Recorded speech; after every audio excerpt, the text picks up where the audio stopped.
नमस्कार मित्रांनो, मी प्रशांत माझ्या नवीन यूट्यूब चॅनलवरती तुमचं स्वागत करतो। आज मी आलो आहे बदलापूरमधील दत्तात्रय रेसिडेन्सी या प्रोजेक्टवरती। आज ह्या व्हिडिओमध्ये मी कंप्लीट प्रोजेक्ट टूर तुम्हाला करणार आहे। इथे फ्लॅट्स कसे आहेत, स्ट्रक्चर कसं आहे, त्यांचं कन्स्ट्रक्शन क्वालिटी काय आपण यूज केलेली आहे, येण्या जाण्याची काय सोयी सुविधा आहे, प्रोजेक्टचा प्लॉट कसा आहे, त्यानंतर आजूबाजूला काय फॅसिलिटीज अवेलेबल आहे, ह्या सगळ्या गोष्टींवरती चर्चा करणार आहे। व्हिडिओ शेवटपर्यंत नक्की बघा आणि आवडला तर लाईक आणि सबस्क्राईब नक्की करा। तर मग मित्रांनो, आता मी दत्तात्रय रेसिडेन्सीच्या बाहेरच उभा आहे। इथे पाठीमागे तुम्हाला बघायला मिळेल हा साधारण 14 माळ्याचा टॉवर जो आहे इथे रेडी आहे। Ready to move flats available आहेत, लिमिटेड फ्लॅट्स आहेत इथे। फ्लॅटची प्राइसेस चालू होते साधारण 18.5 लाखापासून, त्यांनी तसा बोर्ड पण लावलेला आहे इथे। 1 BHK आणि 1 RK फ्लॅट्स इथे दोन्ही अवेलेबल आहेत। लोकेशन वाईज म्हणाल तर आता मी जिथे उभा आहे इथे समोर प्रोजेक्टच्या बरोबर समोर इथे तुम्हाला रोड बघायला मिळेल। हा जो रोड आहे, हा एक रस्ता जो आहे तो गणपती मंदिर आणि तिथून स्टेशनला जातो, आणि या साईडने जो रोड जातो हा टुवर्ड्स मुरबाड आणि जो डॅम वगैरे आहे त्या दिशेने हा जातो। इथे ओव्हरऑल तुम्ही बघाल आजूबाजूला पण बरेचसे प्रोजेक्ट तिथे पाठीमागे चालू आहेत। कदाचित कॅमेऱ्यामध्ये तेवढं विजिबल होणार नाही, पण बरेचसे प्रोजेक्ट तिथे आजूबाजूच्याच लोकेशनवरती चालू आहेत। तर आपण आता काय करूया, आता प्रोजेक्टच्या आतमध्ये शिरूया। मी पार्किंगचा एरिया आणि फ्लॅट स्ट्रक्चर वगैरे कसं आहे हे सगळं तुम्हाला दाखवून देतो या। तर मित्रांनो, इथे बघू शकता हे जे आता इथे ट्रिमिक्स केलेलं आहे, ट्रिमिक्स समथिंग PCC टाइप मध्ये इथे केलेला आहे। तर हा जो पोर्शन आहे पूर्णपणे हा बिल्डिंगचा, ही ए विंग आहे यांची, आणि इथे हा पूर्णपणे ट्रिमिक्स करून इथे पार्किंगची जागा जी आहे ना ती अलोकेट केलेली आहे। इथे खाली ड्रेनेज टाकी आहे, पाण्याच्या टाकी पण इथे आहेत। 2 बोरवेल आहेत या प्रोजेक्टला, ज्या दोन्ही रनिंग मध्ये आहे, म्हणजे ऑलमोस्ट 24 तास इथे बोरवेलचं पाणी पण अवेलेबल होणार आहे तुम्हाला। आणि इथे खाली पूर्णपणे स्टिल्ट त्यांनी दिलेली आहे। तर आपण जरा पाठीमागच्या साईडने जाऊन तुम्हाला स्टिल्ट पण मी दाखवून देतो या। मी आता उभा आहे इथे, पण खाली पाण्याची टाकी दिलेली आहे त्यांनी। हे बघा, ही पूर्ण स्टेट तुम्हाला बघता येईल, स्टेट पार्किंग इथे दिलेली आहे। आणि मित्रांनो, जर का तुम्ही समोर बघताय माझ्या पाठीमागे जे मोठं स्ट्रक्चर दिसतंय बंगलो टाईप, तर हे त्यांनी क्लब हाऊस डिझाईन केलेलं आहे। सध्याच्या प्लॅनिंग नुसार तरी ते हे क्लब हाऊस असंच देणार आहे, साधारण 2000 स्क्वेअर फीटचा आहे। दुमजली आहे, वरती टेरेस पण आहे। आणि क्लब हाऊसच्या समोर हा जो पोर्शन दिसतोय हे जवळजवळ 1400 स्क्वेअर फीटचं हे गार्डन आहे, हे वीट बांधकाम यांनी केलेलं आहे। आणि इथे गार्डन आपण बनवतोय, चिल्ड्रन्स प्ले एरिया असणार आहे, सिटिंग अरेंजमेंट असणार आहे। ते एवढी जागा जी आहे ते ॲज अ अम्युनिटी म्हणून, एक्सटर्नल अम्युनिटी म्हणून दिलेली आहे। म्हणजे या बिल्डिंगच्या पोझिशन सोबतच त्यांनी अम्युनिटीज द्यायला सुद्धा सुरुवात केलेली आहे। आणि इथे जो एम्प्टी प्लॉट जो दिसतोय तुम्हाला कंपाऊंड वॉल पासून आतमध्ये जेवढा दिसतो, तो तिथे अजून आपल्या 2 बिल्डिंगचा प्लॅन आहे, साधारण 7 माळ्याच्या बिल्डिंग इथे येतील। ठीक आहे, आता आपण जाऊया डायरेक्टली एंट्रन्स लॉबीला। एंट्रन्स लॉबी तुम्हाला दाखवून देतो या। आणि मित्रांनो, ही एंट्रन्स लॉबी आहे। एंट्रन्स लॉबी पण अशी मोठी बनवलेली आहे, तशी छान डेकोरेटिव्ह केलेली, लाईट्स वगैरे लावले, तिथे फॉल सिलिंग केले, आणि स्पेस पण चांगली एंट्रन्स लॉबीची। इथून तुम्ही आतमध्ये आलात की इथे तुम्हाला बघायला मिळेल तिथे 2 स्टेअरकेस यांनी दिलेले आहे, या साईडला एक, या साईडला, आणि 2 लिफ्ट आहेत।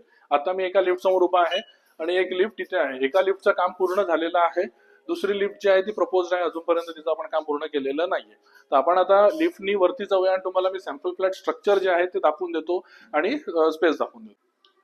मित्रांनो, लिफ्ट मधून बाहेर आल्यावर तुम्हाला मी दाखवू शकतो की इथे एका फ्लोअरवरती टोटल 10 फ्लॅट्स आहेत। 6 फ्लॅट या साईडला आहेत, 4 फ्लॅट या साईडला आहेत, 2 स्टेअरकेस आहेत, 2 लिफ्ट आहेत। आता तुम्हाला एक सॅम्पल फ्लॅट स्ट्रक्चर दाखवतो। 630 स्क्वेअर फीट 1 BHK फ्लॅट आहे, बिल्टअप 630 एरिया आहे, 400 प्लस याचा कार्पेट एरिया तुम्हाला मिळतो। एंट्री केल्यावरती लिव्हिंग रूम बघा, मोठं असं लिव्हिंग रूम मिळतंय तुम्हाला। लिव्हिंग रूम मध्येच एक हॉलला अटॅच एक बाल्कनी सुद्धा आहे, इथे साधारण 2.5 फीटची बाल्कनी आहे, सफिशियंट मोठी आहे ही पण बाल्कनी। इथून आतमध्ये आलात तुम्ही की इथे किचनला एकच प्लॅटफॉर्म आहे, आणि किचन मध्ये सुद्धा एक 2.5 फीटची बाल्कनी तुम्हाला इथे बघायला मिळू शकते। समोर टॉयलेट बाथरूम कंबाईन आहे, पण जागा चांगली आहे, आणि टाकीच्या वरती टाकी ठेवायला जागा सुद्धा। हे बेडरूम आहे, हे मास्टर बेडरूम आहे। याच्यामध्ये याची साईज पण खूप चांगली, बेड वगैरे ठेवल्यावर किती जागा मिळते। एक बाल्कनी इथे पण तुम्हाला दिलेली आहे, साधारण 2.5 फीटची। आणि सर्वात महत्वाचं म्हणजे इथे तुमच्या मागे हा कबड एरिया दिलेला आहे, म्हणजे इथे तुम्ही एक वॉर्डरोब वगैरे बसवू शकता। आणि या दाराच्या मागे लपलेलं हे अटॅच टॉयलेट बाथरूम आहे। तर हा असा 630 स्क्वेअर फीट बिल्टअप असलेला 1 BHK फ्लॅट आहे। यामध्ये तुम्हाला फॉल सिलिंग जे आहे ते as a immunity free of cost मिळणार आहे। आणि दुसरा जो एरिया आहे ह्याच्यामध्ये तो 500 स्क्वेअर फीट आहे, which is basically 1 RK, but आपण याला सक्सेसफुली 1 BHK मध्ये कन्वर्ट केलेलं आहे। या आतमध्ये लिव्हिंग रूम तेवढंच आहे जेवढं त्या फ्लॅटला आहे। इथे सुद्धा एक 2.5 फीटची बाल्कनी मिळते। त्यानंतर एक बेडरूम आहे, थोडंसं छोटं बेडरूम आहे, पण सफिशियंट साईज आहे. आणि बेडरूमला सुद्धा एक बाल्कनी आहे, बाल्कनी कवर्ड आहेत वरती. इथे किचन प्लॅटफॉर्म लांबला असेल, जवळजवळ 8 फीटाचा किचन प्लॅटफॉर्म दिलेला आहे. कम्फर्टेबल स्पेस इथे दिलेली आहे. आणि इथे जे आहे हे कंबाईंड टॉयलेट बाथरूम असं दिलेलं आहे. हे बाथरूम पण तुम्ही बघू शकता, सफिशियंट साईड आहे त्याची पण. तर हा बेसिकली 1 RK असलेला फ्लॅट आहे, जो 1 BHK मध्ये आपण कन्वर्ट केलेला आहे. यामध्ये सुद्धा फॉल सिलिंग तुम्हाला जे आहे ती फ्री ऑफ कॉस्ट करून मिळणार. आपण एकदा टेरेसवर जाऊया. टेरेसवरून तुम्हाला बिल्डिंगचा व्ह्यू दाखवतो, बाहेर कसं छान आहे ते सगळं दाखवतो, आजूबाजूचे लोकेशन्स दाखवतो, आणि मग आपण पुढे चर्चा करू.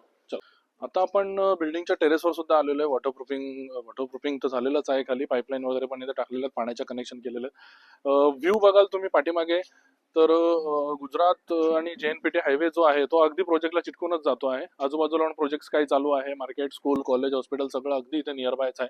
पण टेरेसवरून व्ह्यू खूपच सुंदर बघण्यासारखा आहे. एकदा तिथून पण दाखवतो या एकदा.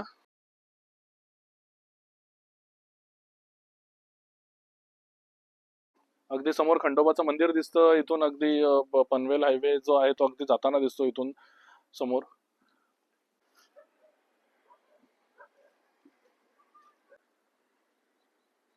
तर मग मित्रांनो, मी तुम्हाला बिल्डिंगचं पूर्ण स्ट्रक्चर दाखवलं. 1 BHK 1 RK जो फ्लॅट होता आमचा कन्वर्टेड, तो सुद्धा दाखवला. टेरेसवरून व्ह्यू दाखवला, आजूबाजूचं लोकेशन दाखवलं तुम्हाला.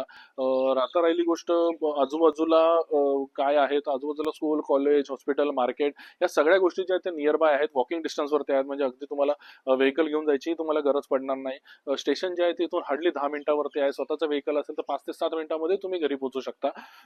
कन्स्ट्रक्शन क्वालिटी सुद्धा फार उत्तम इथे मेंटेन केली गेली आहे. सगळं लाल विटेचं बांधकाम आहे. प्रत्येक गोष्ट इथे ब्रँडेड वापरली गेलेली आहे. तर छोट्या मोठ्या गोष्टींकडे पण बिल्डरने खूप चांगलं लक्ष दिलेलं आहे. तर तुम्ही सुद्धा इंटरेस्टेड असाल असा एक प्रोजेक्ट की ज्याची कन्स्ट्रक्शन क्वालिटी चांगली आहे आणि तुम्ही बजेट वाईज जरा बघत असाल, तर हा प्रोजेक्ट अगदी अगदी उत्तम आहे तुमच्यासाठी. प्राइसिंगचं म्हणाल तर इथे 1 BHK स्टार्ट होता साधारण 18,50,000पासून. 1 BHK तोच आहे जो 1 RK कन्वर्टेड इंटू 1 BHK जो आहे तो साधारण 18.5 लाखापासून आपल्या इथे चालू होतो. आणि 1 BHK प्रॉपर 630चा जो एरिया आहे त्याची कोटेशन व्हॅल्यू साधारण 24 लाखापर्यंत दिली आहे, निगोशिएबल आहेत. तर तुमचं बजेट सुद्धा साधारण 20 ते 22 लाखापर्यंतच्या बजेटमध्ये असेल तर तुम्ही डेफिनेटली इथे प्रॉपर्टी घेऊ शकता. तर मित्रांनो, हा प्रोजेक्ट तुम्हाला आवडला असेल आणि या प्रोजेक्टची तुम्हाला माहिती हवी असेल तर खाली दिलेल्या नंबरवरती कॉन्टॅक्ट करा. आणि जर का तुम्हाला हा व्हिडिओ आवडला असेल तर मला कमेंटमध्ये नक्की कळवा. लाईक करा, शेअर करा, आणि असेच नवनवीन प्रोजेक्ट तुम्हाला बघायचे असेल माझ्या व्हिडिओच्या मार्फत तर चॅनलला नक्की सबस्क्राईब करा. थँक्यू.